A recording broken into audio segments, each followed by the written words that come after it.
Hi, my name is Michael, and you're about to learn why the stories you love are garbage. And today we're talking about The Princess Bride. First things first, I know this movie is based on a book. I haven't read the book. I know some things about it, but not a lot. It could be that some of the things I dislike here come from the book. I don't care. An adaptation is its own thing, a separate piece of art. This is from the book is not a valid excuse. It's from the book, River. No, the book is wrong. I'm also aware of the broken pedestal effect. The movie was hyped to me as this wonderful, iconic, bestest piece of art ever, and when it wasn't, I was perhaps more disappointed than if it was a random movie from a discount bin. Then again, this is what this channel is about. Disappointments. Get used to disappointment. So, let's begin. This movie has a framing device, and my first question is, why does this movie have a framing device? It doesn't add anything to the story. The story is not really about the old man reading a book to his sick grandson. It's about Wesley and Buttercup. Just for fun, I tried to Google the Princess Bride memes. The first image with the grandfather and the kid was the 61st one, and it wasn't particularly funny. The best use of the framing story I can think of is that it was supposed to justify poor production quality of the main story. As in, this is the kid's imagination, don't judge it too harshly. Well, making excuses isn't a way to save money. Creativity is.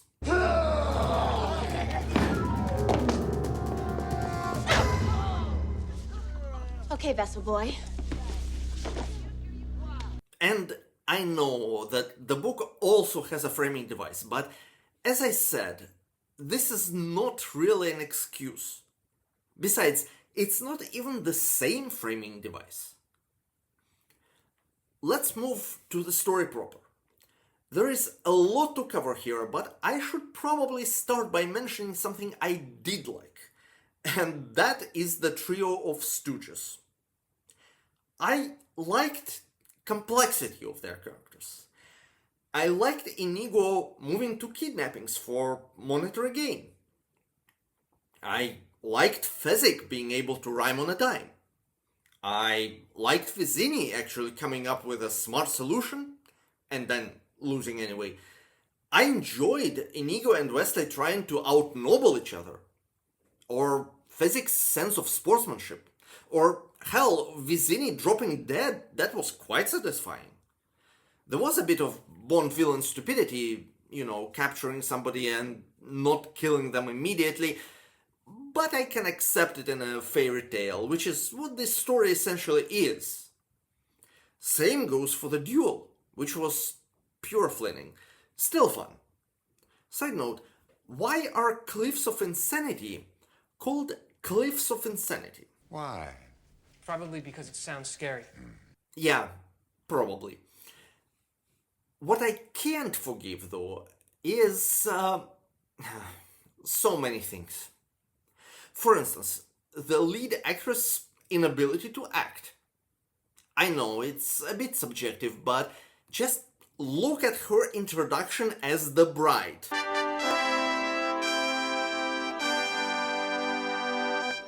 Is there anything but boredom in her everything?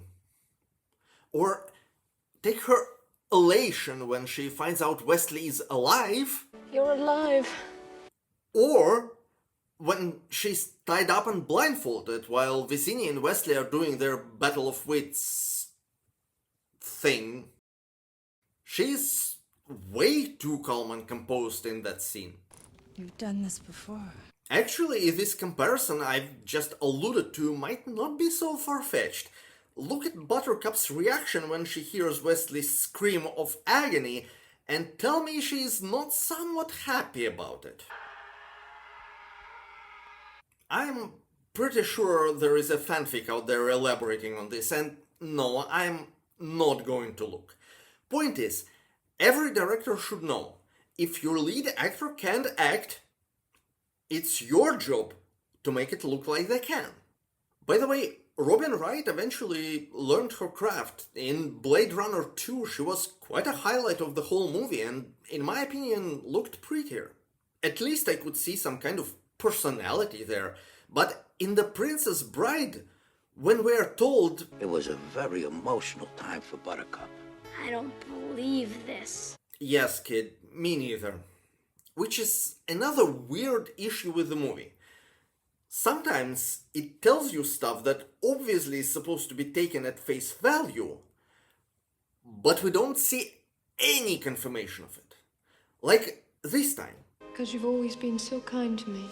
We've never seen Buttercup interacting with the king before. In fact, for the most of the movie, I wasn't even aware that that country had a king. I just assumed it was a small country ruled by a prince. Especially since Humperdinck is shown to be actually running things, without a mention of his father. Actually, Humperdinck having such a power over his father's head is kind of a promise of another, more interesting story, which goes completely unfulfilled. And speaking of unfulfilled promises, how about Buttercup becoming Humperdinck's bride? Because it's not something you can just gloss over. Girl from a small farm can maybe become a princess, okay, but it isn't something you would expect by default. There is something intriguing, but it's left completely unexplored. Even if it isn't particularly interesting, we should at least be given a summary of how it happened.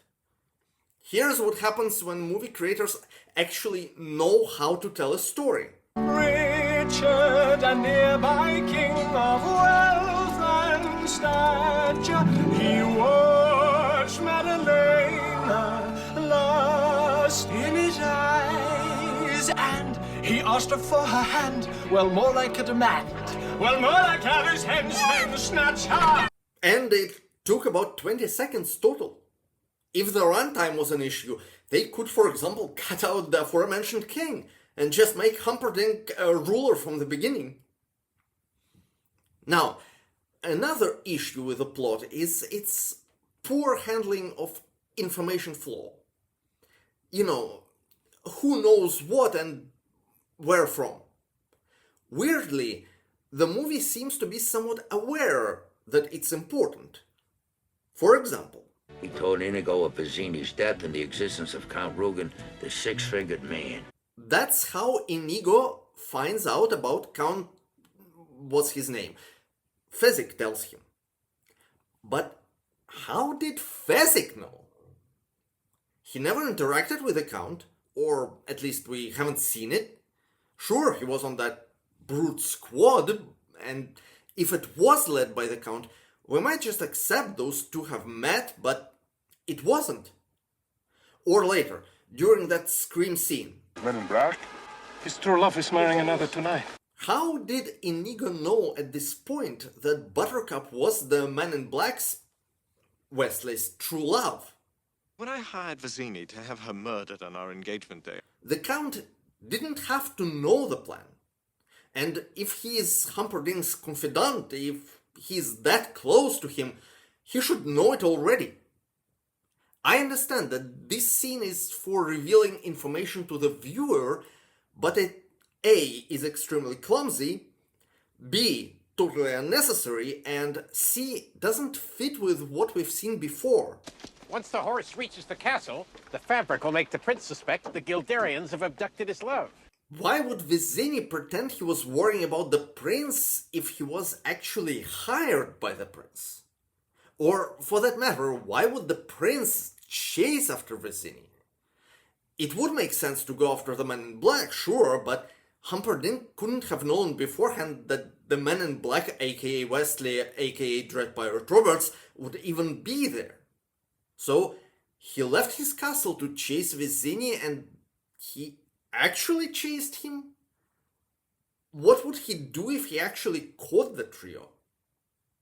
By the way, during that chase we get this scene. Okay, I bet my life on it. It's established previously that the poison does not have a smell. It could be an attempt to show how good Humperdinck is at tracking, but with everything else that was wrong with this movie, I'm leaning towards a plot hole. There were a few individual scenes I found annoying. One was the lengthy fire swamp scene, which I don't really understand why it was there at all. It literally didn't change anything. Cut it out and the rest of the story would go exactly the same. In fact, I sort of invented in my head a different way that scene could go. Specifically, I misremembered it originally as if Buttercup dove after Wesley, not the other way around. That would at least add a little characterization to Buttercup. Then there is Inigo trying to water divine Wesley. Guide my sword.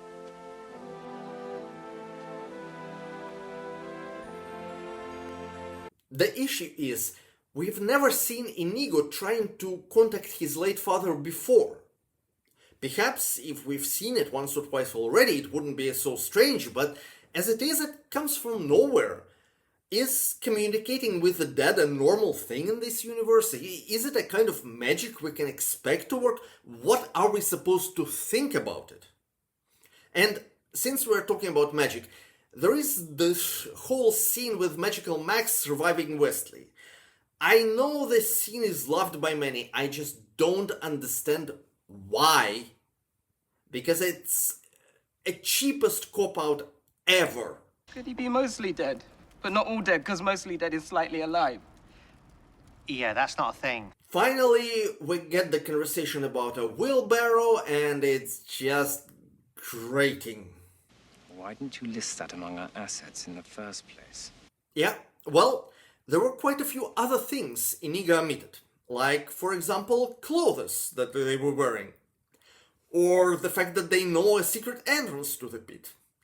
Which, granted, is most likely useless, but so was the wheelbarrow. Until Wesley decided it's not. It doesn't make Wesley look smart, it makes him look kinda stupid. Alright, he had a really bad day, but still, if being irritable about others missing small details was an established part of his character, it would be easier to swallow, but it's not. And another problem I really wanted to mention is this. When he was saying "as you wish," what he meant was, "I love you." By itself, it's kinda smart. That's how conversations work. People don't say exactly what they mean. I believe the subtext here is rapidly becoming a text. The thing is, once we explicitly say that "as you wish" means "I love you," it kind of takes on a new subtext. Because there is always a subtext.